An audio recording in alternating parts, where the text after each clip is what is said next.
Hello আমার দুষ্টু মিষ্টি সোনামণিরা, বাংলার প্রাথমিক শিক্ষা প্রাঙ্গণে তোমাদের সকলকে স্বাগতম।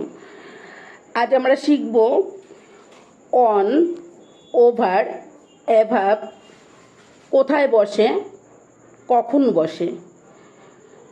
প্রথমে আমরা অনের ব্যবহারটা দেখি। অন যেখানে কোনো কিছুতে ছুঁয়ে থাকবে বা স্পর্শ করে থাকবে সেখানে হবে অন।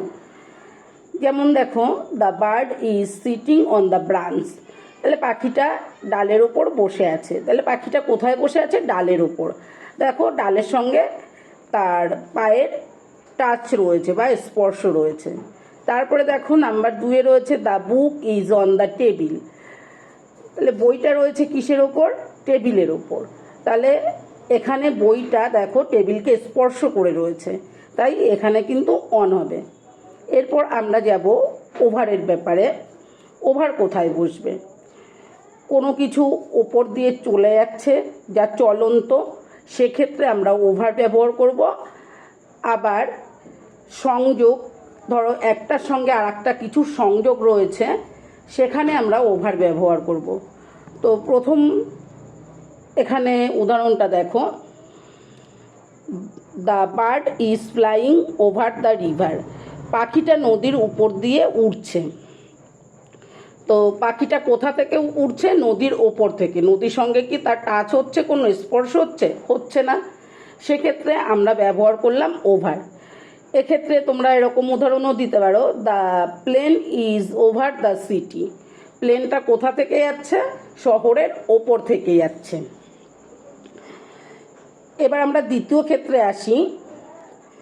এখানে দেখো, the bridge is over the river, ব্রিজটা নদীর উপর দিয়ে। ব্রিজটা তো স্থির, কিন্তু দেখো ব্রিজটা দেখো নদীর এ পার আর ও পার, এখানে সংযোগ করে রয়েছে, তাই এখানে হবে ওভার।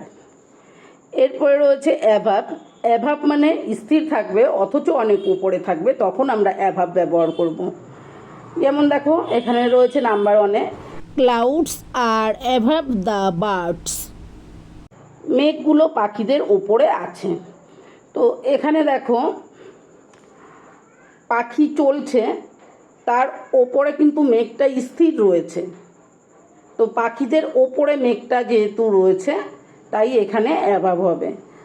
আবার এর আর একটা উদাহরণ দেখো, the sun is অ্যাভাব the cloud, সূর্যটা মেঘের ওপরে আছে।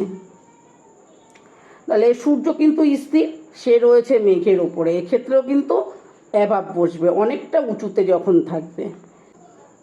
ভিডিওটি ভালো লাগলে চ্যানেলটি সাবস্ক্রাইব করে দিও, আর তোমাদের বন্ধুবান্ধবীদের ভেতরে একটু শেয়ার করে দিও, যাতে তারাও তোমার মতন পড়াশুনো করার সুযোগ পায়।